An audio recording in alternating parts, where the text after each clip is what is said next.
ছাত্র জনতার জুলাই বিপ্লবের নওসিটির শহীদ সেলিম তালুকদারের নবজাতক কন্যা রোজাকে দেখতে ঝালকাঠিতে এসেছেন জামায়াত ইসলামী আমির ডাক্তার শফিকুর রহমান। এ সময় তিনি ওই নবজাতকের দেখভাল সহ ভরণ পোষণের সার্বিক দায়িত্ব জামায়াত ইসলামী গ্রহণ করবে বলে ঘোষণা দিয়েছেন। সোমবার দুপুর আমিরে জামায়াতের ডাক্তার শফিকুর রহমান ঝালকাঠিতে এসে শহীদ সেলিম তালুকদারের স্ত্রী সন্তানের সাথে সাক্ষাৎ করতে শহরের কৃষ্ণকাঠি এলাকায় কবিরাজ বাড়ি, মতিউর রহমান চুন্নুর বাড়ি ও শহীদ সেলিমের শ্বশুর বাড়িতে যান। এ সময় শহীদ সেলিম তালুকদারের কন্যা রোজাকে কোলে তুলে নিয়ে স্ত্রী সুমি আক্তারের চিকিৎসার সার্বিক খোঁজখবর নেন। রোজার অভিভাবকদের সাথে কথা বলে তার পুরো নাম সাইমা সেলিম রোজা নির্ধারণ করেছেন। পরে সেলিম তালুকদারের স্ত্রী সুমি আক্তারের হাতে নবজাতক রোজার স্ত্রী উপহার তুলে দেন।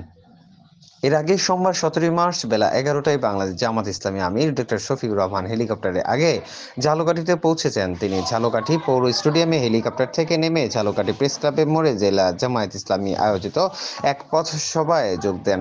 জেলা জামায়াতের আমির অ্যাডভোকেট হাফিজুর রহমানের সভাপতিত্বে প্রধান অতিথি হিসেবে বক্তব্য রাখেন আমিরের জামায়াতের ডক্টর শফিকুর রহমান।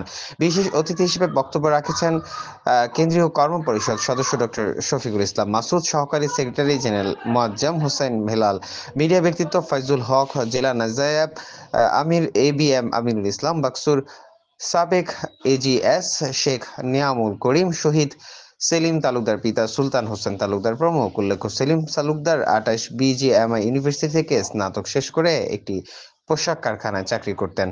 আন্দোলনের চলাকালে গত 18 জুলাই রাজধানীর ব্র্যাক ইউনিভার্সিটির সামনে গুলিবিদ্ধ হন তিনি। 31 জুলাই রাতে শেষ নিঃশ্বাস ত্যাগ করেছেন। 2 আগস্ট সকালে জানাজা শেষে নওসিটির পারিবারিক কবরস্থানে দাফন করা হয় সেলিম তালুকদারকে। সেলিমের স্ত্রী সুমি জানান, ওই দিন সকালে বাড্ডা লিং রোডের কুমিল্লাপাড়ার বাসা থেকে বের হয়ে আন্দোলনে যোগ দেন সেলিম। ব্র্যাক বিশ্ববিদ্যালয়ের সামনে কোটা সংস্কার আন্দোলনের সংঘর্ষের মধ্যে বেলা 11:30টার দিকে গুলিবিদ্ধ হন তিনি।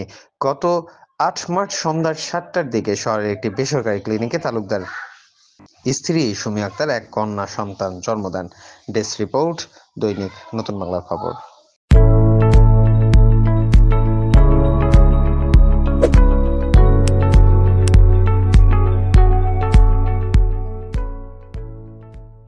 সেখানে দাবি করছে একটা হলো খুনিদের দ্রুত বিচার হতে হবে, ন্যায় বিচার নিশ্চিত হতে হবে। আমরা কোনো অন্যায় বিচার চাই, ন্যায় বিচার নিশ্চিত হলেই পরিবারগুলা এবং দেশবাসী শান্তি পাবে ইনশাআল্লাহ।